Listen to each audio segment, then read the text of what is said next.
Hi guys, it's Thang here. So in this guide video, I'm going to be showing you how to farm gold in World of Warcraft and essentially play the game for free by buying world token. In this guide, there is no exploits, hacks, bots, mobs, or dungeons to farm, no auction housing, no website to go to. It's just pretty much you logging in for 10 to 15 minutes a day, and that's pretty much it. So before we get started, I just want to show you how much gold I make per week so that I can entice you even more.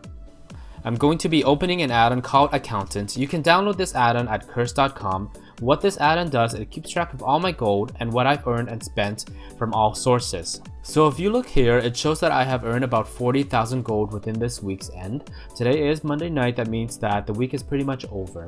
You can also look at my last week's earning as well. It's 43,000 gold within the week. So within a month's time, I can earn up to about 160,000 gold. That means about 5 months worth of WoW game time. You're probably wondering how I can do that by only logging in about 10 to 15 minutes a day. Well, it's pretty simple. Look down a bit and you'll see that the main source of my income is from my garrison. Yes, my garrison. My garrison gives me about 30,000 gold per week. But how? Well, I have about 5 level 100 characters, but I only play one character. The rest are pretty much 4 alts that does my garrison stuff. You can actually still do this with 2 characters as well. Essentially, the more you have, the more gold you'll make. Now that I pretty much have your attention, how do you do this? Easy, by garrison missions. So in patch 6.1.2, Blizzard introduced a new follower trait called Treasure Hunter. What this trait does is that it will multiply the base gold amount by 100%, meaning that you'll double your amount.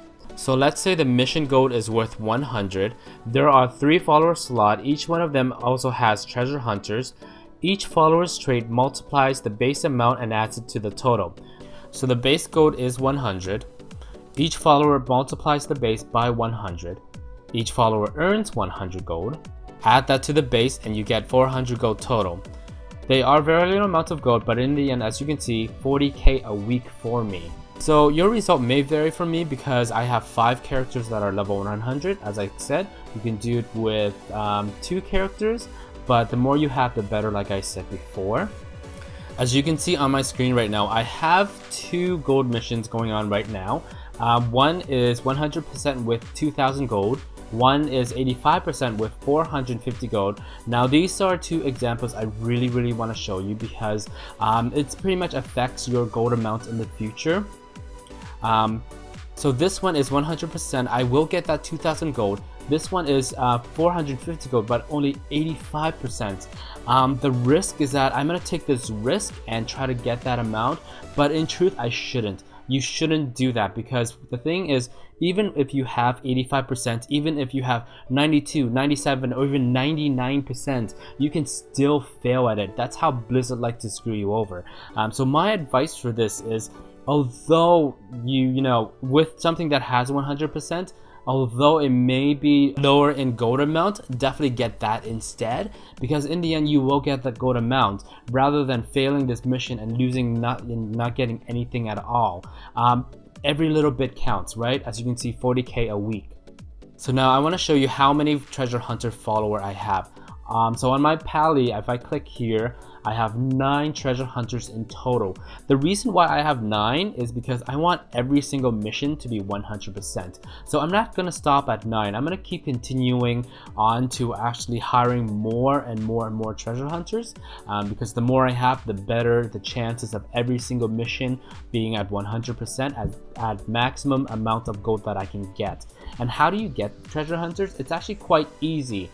So we actually need level 2 in right here. Just level 2, you don't need level 3 at all. Level 2 in, you hire them by going to the inn, talking to Lisa Syrian, and she gives you a little dialogue of what you can choose. So you want to choose Treasure Hunter, and when it pops up, there are 3 followers that you can choose from.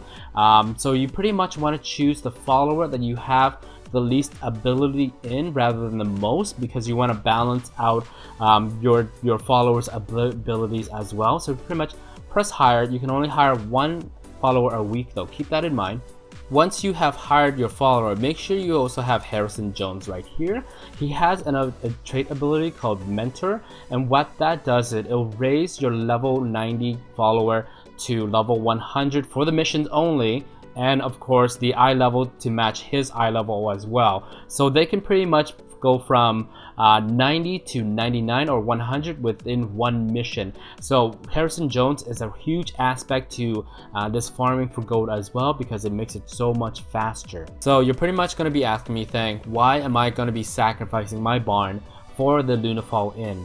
Like I said, the gold amount is so much better than having to go out in the world and farming for these elite creatures for, you know, your savage blood or your fell blood or whatever it is, or even your fur, your raw leather hide, or whatever it is that you farm, right? It's so much more. 40k, about 40k a week for me. You know, that amount of gold, pretty much I can buy all the materials that I need. Savage blood, fell blood, fur, leather hide. Not only that, but my garrison is so self-sufficient that I can buy all the resource that I need with my, well, garrison resource right here. I just go into the trader right here, and whenever I have 9,000 resources, I just pretty much trade it all in for the resources that I'm missing or that I'm really low on. So I don't really care about getting savage blood or fur or raw leather or fell blood or whatever it is. I'll just buy it in the auction house, because guess what? I have so much gold per week that I don't really care for going out and doing all that farming. I'll just log in 10 to 15 minutes a day doing my garrison mission, and that's about it. That's all I need to do to aim to gain so much gold. And hopefully this helps you out, because I know a lot of you out there who don't have the time for it, who have children, who have work, who have you know, other responsibility that you need to take care of, and you don't have time to go in the game, spend a few hours a day farming for the auction house or farming for gold by doing dungeons or stuff like that. This is such an easier way. I know at the beginning it may take a little bit longer, but once you're there, it's worth it. It's worth the investment that you're gonna make. So that's pretty much it for this guide. Hopefully you like it. If you do, please, a thumbs up would definitely be appreciated. And of course, if you have any questions or comment down below, definitely let me know. And check out the channel. If you like the channel, press subscribe. And I'll see you guys in the next video. Bye!